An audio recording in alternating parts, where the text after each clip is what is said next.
স্বাগত সবাইকে, আপনারা দেখছেন বাংলা ভয়েস। হ্যালো, আসসালামু আলাইকুম। জি ওয়ালাইকুম আসসালাম। তো আপনি এখন তাহলে একটু বলেন আসলে যে আসিফ মাহমুদ সজীব ভুঁইয়া যে উপদেশটা, মানে এই আচ্ছা, বিষয়টা কি? আমি আপনাকে সব ক্লিয়ারলি বলছি। এর বিষয় ওর সাথে আমার একটা রিলেশন ছিল।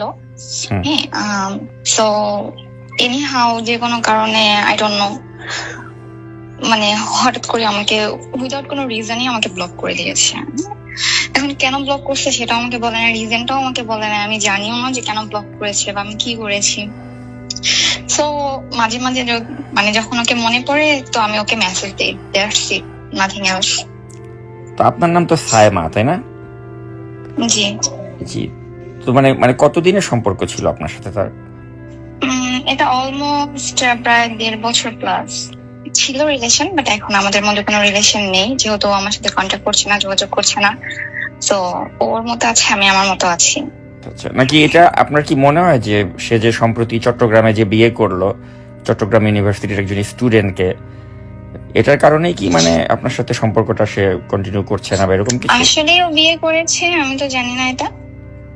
হ্যাঁ, তার মেয়ে, সে যাকে বিয়ে করেছে তার বাবার নাম হচ্ছে জনাব শহীদুল্লাহ। তিনি একজন সৌদি প্রবাসী, শাহরাস্তি এলাকার। মেয়ের মামার নাম হচ্ছে রাজ্জাক চট্টগ্রামেও বিয়ে মেম্বার। করেছে?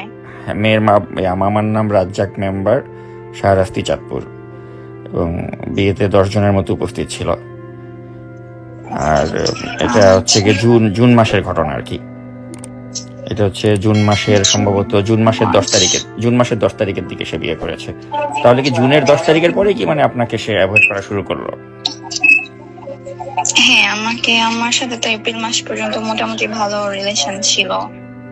ঈদের পরেও আমাদের দেখা হয়েছে, বাট আমি অ্যাকচুয়ালি জানি না ওর যে বিয়ে হয়েছে, এটাই তো আমি জানি না। হ্যাঁ, তার বিয়ে হয়েছে এবং আমি আপনাকে বলছি সে চট্টগ্রাম ইউনিভার্সিটির একজন স্টুডেন্টকে বিয়ে করেছে। এটা জুন মাসের ফার্স্ট উইকে বা 10 তারিখের দিকে হয়েছে আর কি। এবং মেয়ের বাবার নাম হচ্ছে শহীদুল্লাহ, সে একটা সৌদি প্রবাসী এবং ওদের বাসা হচ্ছে শাহরাস্তিতে। আর মেয়ের মামার নাম রাজ্জাক মেম্বার।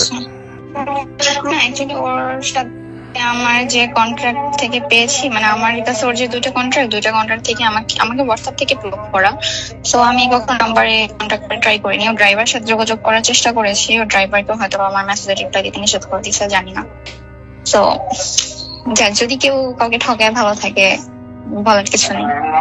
কি করার আছে এখন বলেন? আমি তো অ্যাকচুয়ালি এখন যদিও বিয়ে করে ফেলে, ইন কেস অফ বিয়ে করে ফেলে, সেক্ষেত্রে তো আমি ওর বিরুদ্ধে যে কিছু করতে পারবো না। আমার সাথে ওর হোয়াটসঅ্যাপে মোস্ট অফ দ্য টাইম যোগাযোগ হতো, সো হোয়াটসঅ্যাপ নাম্বার ব্লক আছে, বাট সিম নাম্বার হয়তো ব্লক করেনি। আমি সিমে কখনো ওকে ফোন দিইনি, যোগাযোগ করার চেষ্টা করিনি ফোনে। যদি রাগ করে এই ভয়ে ফোন দিইনি। ও যে খুব বাজে একটা লোক সেটা আমি ভালো করে জানি।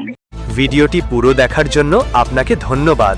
চ্যানেলটি সাবস্ক্রাইব ও লাইক, কমেন্টস, শেয়ার করে পাশে থাকুন।